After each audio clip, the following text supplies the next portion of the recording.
Mesdames et messieurs, bonsoir. Merci d'avoir choisi RTI 1 à la une de ce 20h. La foire nationale de l'emploi et du recrutement est ouverte. Le Premier ministre Robert Begré-Mambé a donné le top départ ce lundi. Pendant 4 jours, entreprises, recruteurs, structures de formation et demandeurs d'emploi vont se rencontrer au Palais de la Culture de Trècheville. Cette 3e édition met sur la table plus de 86 000 opportunités. Les épreuves écrites du CEP 2026 sont officiellement démarrées ce lundi. Cette année, plus de 609 000 candidats sont en liste. Ils ont composé dans 2763 centres à travers le pays. Le ministre Kofi Nguessan donne le coup d'envoi des épreuves ce matin à Yopougon. Filles et garçons se lancent ainsi avec le même objectif, réussir leur passage au collège.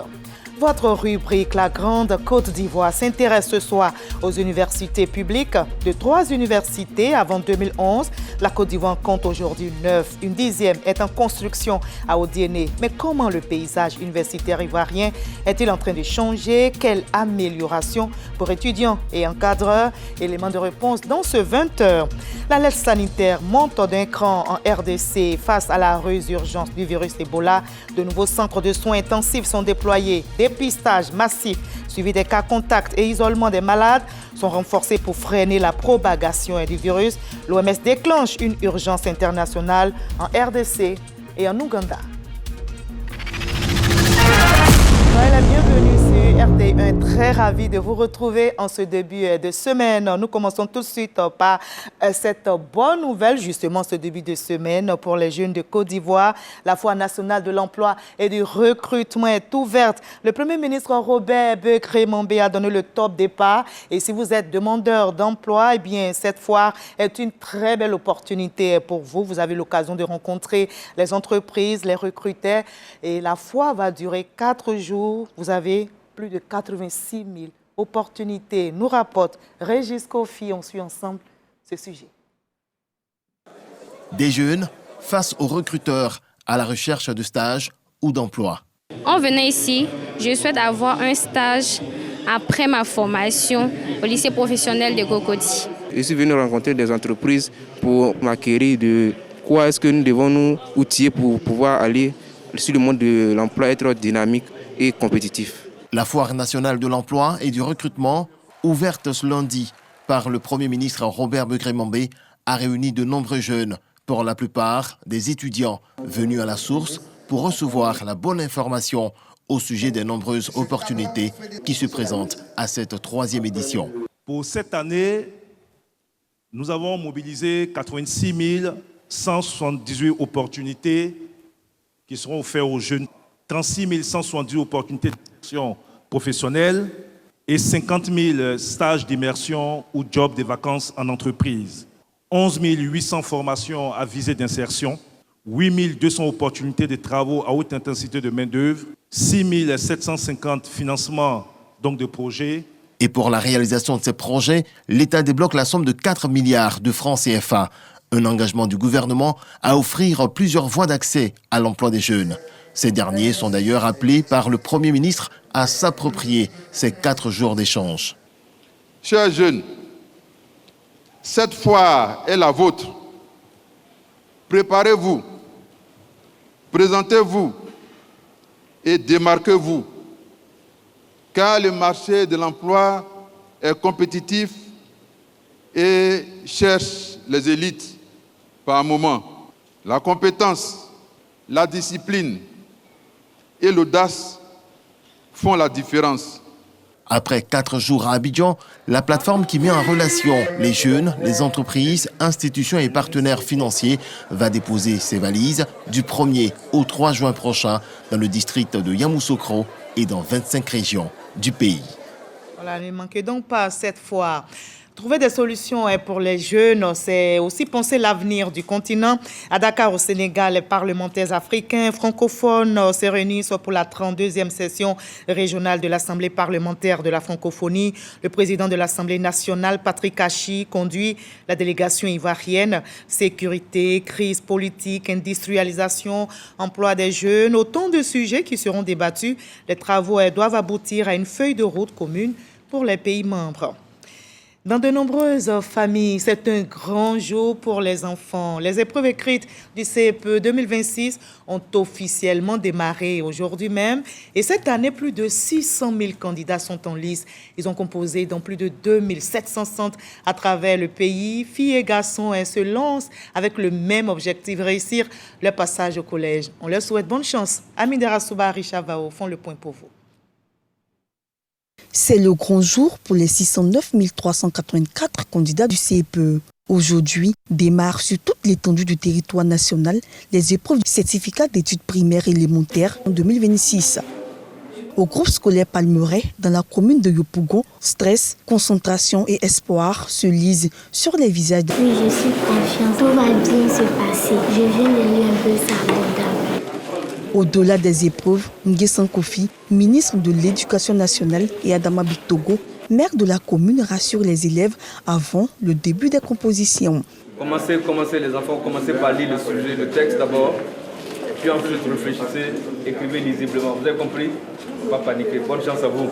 Le ministre Nguessan Kofi lance son mot d'ordre, intégrité et non à la fraude pour des examens crédibles. L'année 2025-26, ça s'est déroulé dans de très bonnes conditions. Il n'y a pas de raison que les enfants ne travaillent pas correctement à ces examens. Donc il faut qu'à travers ces examens, on évalue les capacités de nos enfants, faire en sorte qu'on sache les difficultés et qu'avec l'appui de tous, notamment de nos partenaires, des parents d'élèves, de tous les personnels, qu'on réfléchisse à comment relever effectivement les niveaux, comment améliorer ce qui ne va pas. Mais il faut qu'il y ait une base. Les candidats composent dans 2763 centres d'examen. Les résultats seront proclamés le 1er juin prochain à 14h. L'examen du CEPE marque le début des examens scolaires à grand tirage. À Boaké aussi, les écoliers ont vécu leur premier grand défi scolaire. 29 501 candidats ont affronté aujourd'hui le CEPE et le concours d'entrée en 6e. Parmi eux, plus de 14 000 filles. Les élèves ont composé dans 126 centres repartis à travers la région de Béké. Gervais Kouassi a suivi pour vous le lancement officiel de ces épreuves.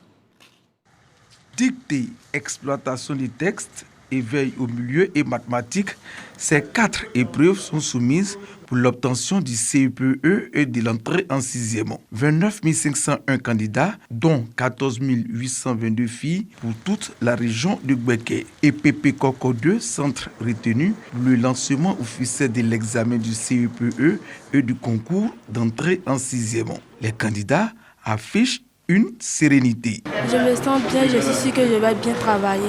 Je suis sûr que je vais avoir mon entrée en 6e sans problème. J'ai bien étudié toute l'année. Je suis sûr que je vais travailler, je vais avoir mon entrée en 6e.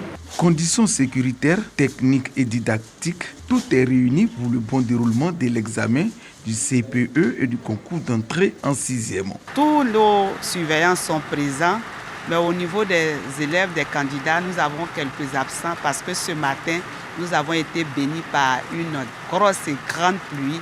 Les épreuves ont été lancées, mais il y a un temps imparti de 15 minutes qu'on accorde à ces enfants-là. Les 29 501 candidats au CEPE et à l'entrée en 6e sont répartis dans 126 centres sur toute l'étendue de la région de Béké.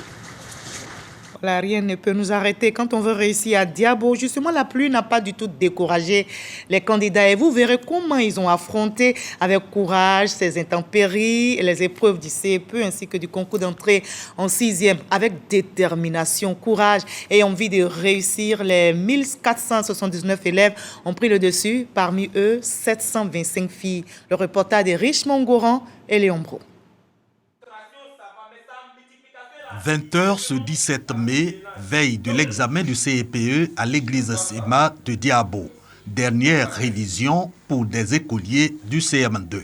Berekia est membre de ce groupe d'études. Ses parents s'assurent des derniers réglages avant examen. J'ai confiance à mon enfant et je pense que par la grâce de Dieu, il passera comme le dit l'autre, haut les mains. Lundi 18 mai, jour de l'examen du CEPE. Une forte pluie s'abat sur Diabo, mais Berekia rejoint son centre d'examen. Les épreuves sont officiellement lancées. L'examen blanc, vous l'avez fait, non, cette année? C'est la même chose. Il ne faut pas avoir peur. vous lisez bien les épreuves et puis vous répondez tranquillement. Après l'épreuve d'exploitation de test, Bereke affiche sérénité. C'est pas trop dur. Je suis sûr que je vais avoir mon CPE. Optimisme aussi chez les candidats et examinateurs du groupe scolaire Diabo Saya. Je n'ai pas peur. Je suis confiante que je vais avoir mon examen. Je comprends. Je pense que je vais avoir une bonne note. Depuis 6 heures du matin, il y a une pluie vraiment battante. Ça fait qu'il y a eu pas mal de retard au niveau des candidats, même des surveillants. Les 3 premières épreuves terminées, c'est la pause. Tous les candidats de la commune de Diabo sur place dans leur centre d'examen respectif pour recevoir un repas, un don de la mairie. Certains quittent très loin dans les campements, les petits hameaux, pour venir composer l'entrée en 6e. Il fallait qu'on puisse leur porter un coup de pouce afin qu'on ait de meilleurs résultats.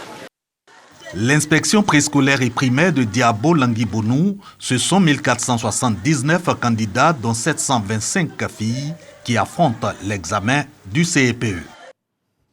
Ils étaient aussi très déterminés à réussir. À Grand Lao, l'eau n'est pas tombée du ciel, mais des candidats au CEPE ont dû traverser la lagune pour rejoindre leur centre d'examen. Un trajet souvent délicat pour les élèves des villages, mais vous allez le voir, de bons samaritains sont venus en aide pour la traversée. Et depuis l'an dernier, les agents des affaires maritimes sécurisent ainsi le transport. Clément Boko. Il est 5 heures du matin, ce jour d'examen. Le capitaine Seki et ses éléments se préparent pour le convoyage des enfants du village de Koukou vers l'Ilavikam, au village de Badadon, centre d'examen. Depuis l'année dernière, nous avons commencé cette opération de sécurisation des élèves en classe d'examen et le CEP est entré en 6e. Cela est dû à l'événement tragique de Tia. Après cet événement tragique, nous avons trouvé nécessaire de sécuriser nos petits frères, nos enfants, afin de composer dans des conditions idoines. Après une trentaine de minutes de navigation, nous voilà au village de Koukou. Allez, les enfants, ça va? Dites-vous, c'est ce que vous avez fait pendant 9 mois là. C'est ce que vous partez faire aujourd'hui. Hein? Ne soyez pas stressés, c'est pour ça que nous sommes là pour vous accompagner. Je remercie beaucoup l'État pour ce qu'il a commencé à nouveau. L'an passé comme cette année, on voit qu'il y a eu un changement. Un changement, les enfants même sont satisfaits. Quand ils vous voient comme ça, ils sont contents. L'année dernière, nous avons fait 95%. Et cette année encore, on espère que nous allons faire plus que ça. Direction le centre d'examen de Badadon, sur l'Ilavikam. Lors du trajet, les candidats bénéficient même de quelques conseils avant que l'embarcation n'amarre, une demi-heure avant la composition. Nous attendons carrément la fin des examens lorsque les enfants iront auprès de leurs parents pour être satisfaits totalement. Selon les autorités préfectorales, cette action porte déjà ses fruits. Les chefs de village ont vraiment apprécié. Ils ont souhaité que nous remercions les affaires maritimes vraiment pour l'action qui a été posée. Et ils souhaitent vraiment que cela perdure. Au cours de cette opération, ce sont au total 99 écoliers et 13 encadreurs transportés dans les sous-préfectures d'Ebounou, Awanou, Toukouzou dans le département de Grand Laou et Lozwa dans le département de Guitry. Voilà, bonne chance à tous les élèves. La route du succès, comme on l'a vu, prend le dessus toujours sur les obstacles. Et le rêve de ces élèves, c'est aussi de réussir tout leur parcours scolaire et universitaire. On en arrive à votre rubrique, la Grande Côte d'Ivoire.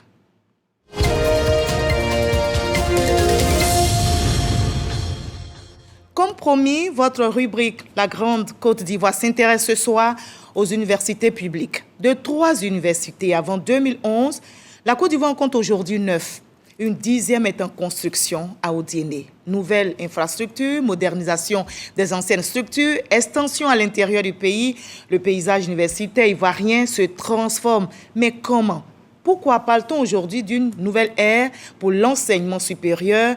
Question-réponse avec Mahama Traoré. Je voudrais que vous sachiez que c'était l'une des décisions les plus difficiles à prendre. Cette décision difficile à prendre concerne la fermeture temporaire des universités publiques. Nous sommes en avril 2011. Alassane Ouattara prenait à peine les rênes du pouvoir d'État. Motif évoqué, rénover en profondeur les édifices universitaires devenus vétustes, tant sur la forme que sur le fond. Début septembre 2012, après plus d'un an de travaux ayant nécessité une centaine de milliards de francs CFA d'investissement, Alassane Ouattara procède lui-même à la réouverture des universités publiques, vêtues de leurs nouveaux habits. Les nouvelles infrastructures et celles réhabilitées, voire reconstruites, que nous inaugurons aujourd'hui témoignent de notre engagement pour une université de qualité. Une université de qualité, car depuis plusieurs décennies, les enceintes universitaires ont été le théâtre de violences ayant perturbé le déroulement normal des cours, donc des années académiques. Symbole de cette volonté à apporter un renouveau, l'État lance en 2014 le programme de décentralisation des universités, à charge pour cette entité placée sous la tutelle du ministère de l'Enseignement supérieur de réaliser les projets d'université portés par le gouvernement. Objectif, réduire les disparités en rapprochant les outils de formation des étudiants sur l'ensemble du territoire. Ainsi naissent en 2017 l'Université de Mans, en 2021 l'Université de San Pedro et en 2023 l'Université de Bondoukou. Nous sommes déjà à notre 3e année académique. Et déjà depuis la première année jusqu'à aujourd'hui, nos résultats de réussite ici varient entre 80 et 85%. Ça, c'est un bilan positif au niveau pédagogique. Avec l'ouverture de cette université, il y a eu pratiquement plus de 200 emplois ici qui ont été créés. Avant l'ouverture de ces nouvelles universités, les anciennes unités régionales d'enseignement supérieur, URES, de Korogo et de Daloa se sont muées en universités pleines et entières, ce qui porte aujourd'hui à 9 le nombre d'universités publiques fonctionnelles en Côte d'Ivoire, contre 3 entre 1960 et 2011. Actuellement, nous avons plus de 100 000 bacheliers chaque année qui tapent donc aux portes de l'enseignement supérieur. Alors dans ce cadre-là, vous allez bien comprendre qu'avant son accession au pouvoir, on avait à peu près 70% des étudiants qui étaient formés à Abidjan. Donc le P2E répond aussi à cette exigence de pouvoir donc permettre à tous les étudiants, quel que soit l'endroit où ils sont, de pouvoir se former. Fait majeur, ces nouveaux ouvrages d'enseignement sont conçus pour correspondre aux potentialités socio-économiques de leur zone géographique. Les universités sont des universités thématiques. Le port, quand même, de San Pedro est un port extrêmement important pour la Côte d'Ivoire. Alors, donc, avoir une université qui peut déjà permettre aux étudiants de travailler avec les entreprises portuaires, de sorte à pouvoir donc booster leur analyse et pouvoir faire les stages, les doctorants. Et puis, je vais dire, trouver aussi de la main-d'œuvre qualifiée pour ces entreprises. En attendant, la 10e université publique sort de terre du côté d'Odiéné. Elle ouvrira ses portes pour la prochaine rentrée académique 2026-2027. Une rentrée devenue désormais uniforme sur l'ensemble des sites universitaires depuis 2021, après plusieurs années de dysfonctionnement. Quand moi je suis arrivé à la tête de ce ministère en mai 2020, il y a certaines UFR qui étaient en train de faire l'année 2017-2018. Les rentrées ne se faisaient pas aux mêmes dates d'une université à l'autre. Pire, à l'intérieur d'une même université, d'une UFR à l'autre, les rentrées ne se faisaient pas aux mêmes dates. Moi-même, en tant qu'enseignant, parce que je suis toujours enseignant clé en main, je peux vous certifier qu'il y a eu des moments même où on n'avait pas de vacances. On faisait des cours pendant toute l'année. L'autre défi pour la gouvernance Ouattara était d'assainir et d'apaiser les cadres d'apprentissage. Au constat des troubles orchestrés en milieu universitaire, le Conseil national de sécurité décide en octobre 2024 de dissoudre les associations et structures syndicales en milieu estudiantin. On est calme, on est tout le monde est paisible. Quand on vient ici, on vient en paix, en tranquillité. On dit à nos parents que nous venons ici. Donc maintenant, ils ne se soucient plus trop de ce qui s'est passé auparavant. Depuis mon arrivée, je n'ai pas constaté ce genre de contraintes-là, de soumission que nous devons avoir à telle entité ou de telle personne. Nous sommes libres. Les jeunes maintenant commencent à prendre conscience que aller à l'école, ce n'est pas forcément se mettre, faire un groupe de F6 ou déloger les gens. Lancée en 2012, la renaissance des universités publiques poursuit son chemin. Sur sa feuille de route, le gouvernement tient coûte que coûte à maintenir cet élan de modernisation des infrastructures universitaires. Il a ainsi annoncé la construction des universités d'Abengourou, de Daoukro, de Dabou et une ville universitaire à Adiaké. Pour celles déjà fonctionnelles, un accent particulier est mis sur l'excellence académique afin de booster les taux de réussite et permettre aux universités ivoiriennes de figurer parmi les meilleures en Afrique, ce qui demeure l'un des défis majeurs dans la projection d'une grande Côte d'Ivoire. La grande Côte d'Ivoire, sa déclinaison au niveau de l'enseignement supérieur de la recherche scientifique, c'est de faire en sorte que nos sous-secteurs arrivent à remplir la mission principale qui lui est assignée. 1. Former des ressources humaines de qualité capables de participer efficacement au développement du pays. Et 2. Développer une recherche scientifique pertinente capable de répondre concrètement aux problèmes de développement qui se posent à notre pays. C'était votre rubrique, la Grande Côte d'Ivoire, une nouvelle ère pour les universités publiques, un sujet réalisé par Mama Traoré. Former la jeunesse, c'est important. Préserver les repères traditionnels. Là aussi, à Korogo, 2 chefs ont été officiellement présentés comme membres de l'Assemblée des rois et chefs traditionnels de Côte d'Ivoire. Cette désignation marque le début d'une mission lancée dans les 111 départements du pays. L'initiative est portée par le président de l'institution, Sa Majesté Désiré Amontanoé. La vie politique continue aussi de s'animer. Un nouveau mouvement proche du RHDP vient de voir le jour. Écho de la République, c'est le nom de ce mouvement qui a été présenté à Bobo. Les initiateurs s'engagent ainsi à soutenir et à promouvoir les idéaux du RHDP. Dangui Dangui. La machine du rassemblement des ufautistes pour la démocratie et la paix, RHDP, s'est enrichie d'un nouveau mouvement politique. Il s'agit de la structure dénommée Écho de la République. Le président fondateur de ce mouvement politique a présenté son organisation et ses objectifs lors d'une conférence de presse récemment au siège du RHDP de la commune d'Abobo. Alassane Ouattara est un gouvernant d'abnégation et de résilience. Toutes les circonstances difficiles pourraient empêcher d'aucuns d'avancer dans leur gouvernance. Non, on m'empêche de gouverner, à ceci, cela. Non. Lui, il cherche toujours le plan B pour réussir sa mission, pour faire le bonheur de ses concitoyens qui sont les Ivoiriens. Écho de la République, ce n'est pas un mouvement politique de trop au RHDP, assure son président qui s'est engagé devant la presse à peser de tout son poids dans les prochains combats politiques du RHDP.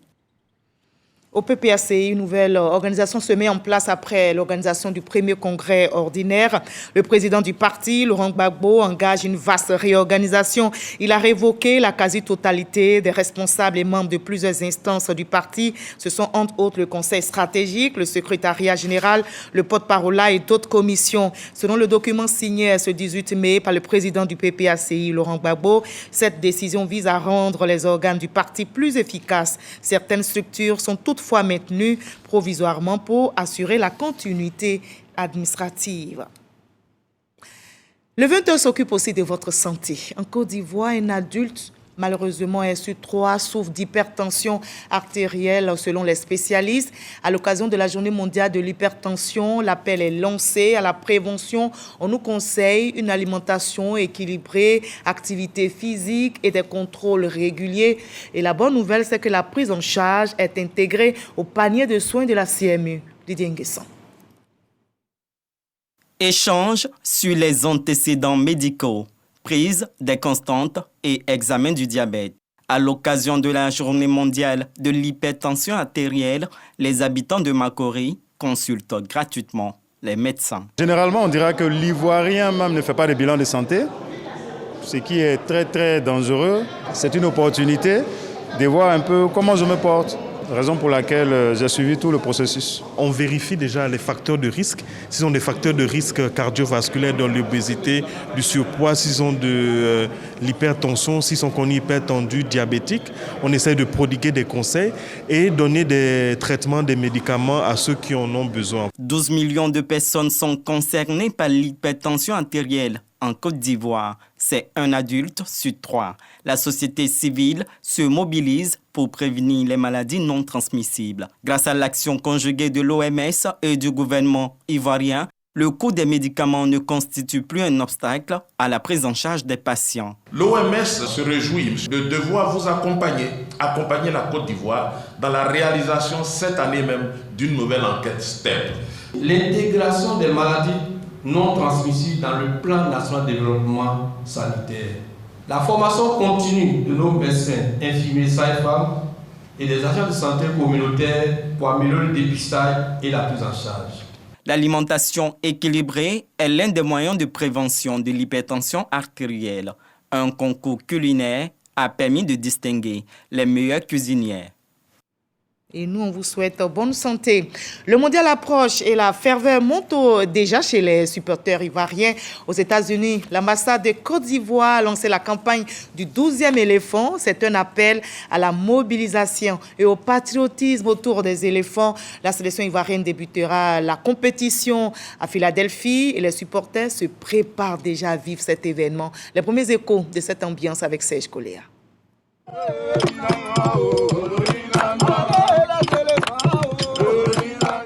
L'effervescence de la Coupe du Monde 2026 gagne progressivement les États-Unis.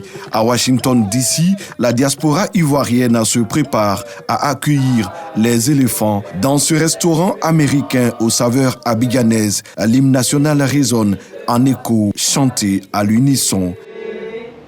Des légions remplies de vaillance ont relevé ta... En ce week-end de fin du mois d'avril, Stéphane Gogbe, président de l'Union fraternelle ivoirienne, convie les membres influents de l'organisation à une concertation patriotique.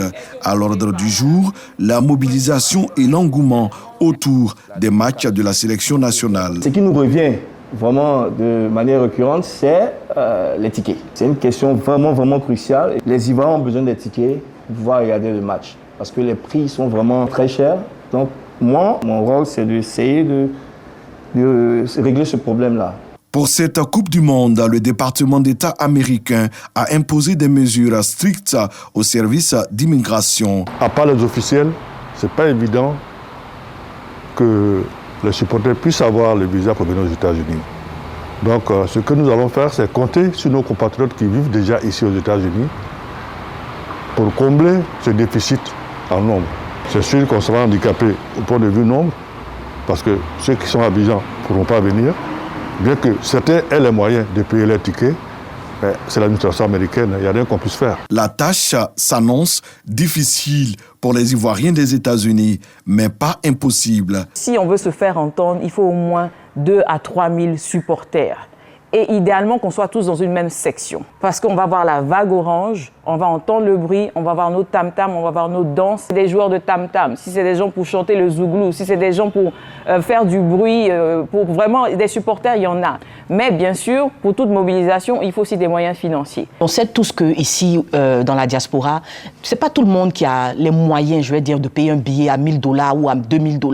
Et donc aujourd'hui, nos Ivoiriens sont prêts à aller dans les stades, mais on a besoin des billets, on a besoin des tickets. De Washington à New York, en passant par Philadelphie et Houston, les Ivoiriens véhiculent le même mot d'ordre, mobilisation autour de la nation. Est-ce que vous pouvez nous parler déjà de la mobilisation de vous, votre côté, à Houston? Les Ivoiriens sont absolument mobilisés au niveau de Houston.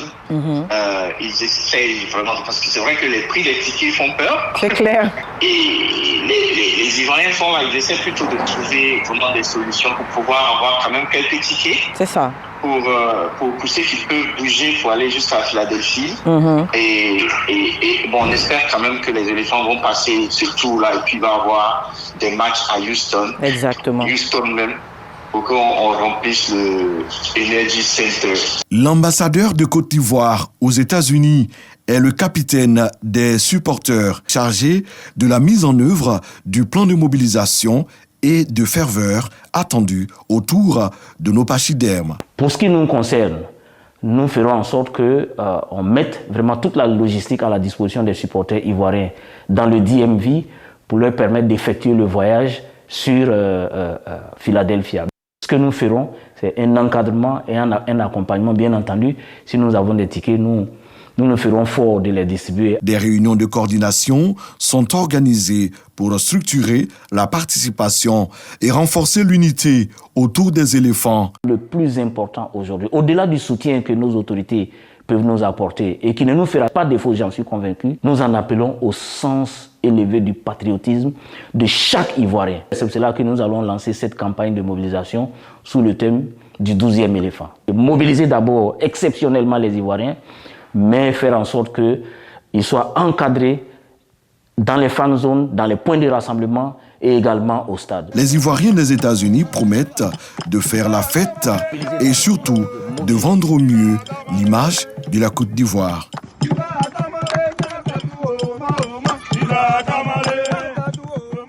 Et on reste solidaire de la RDC où la liste sanitaire monte d'un cran face à la résurgence du virus Ebola. De nouveaux centres de soins intensifs sont déployés. L'OMS déclenche une urgence de santé publique internationale en RD Congo et en Ouganda.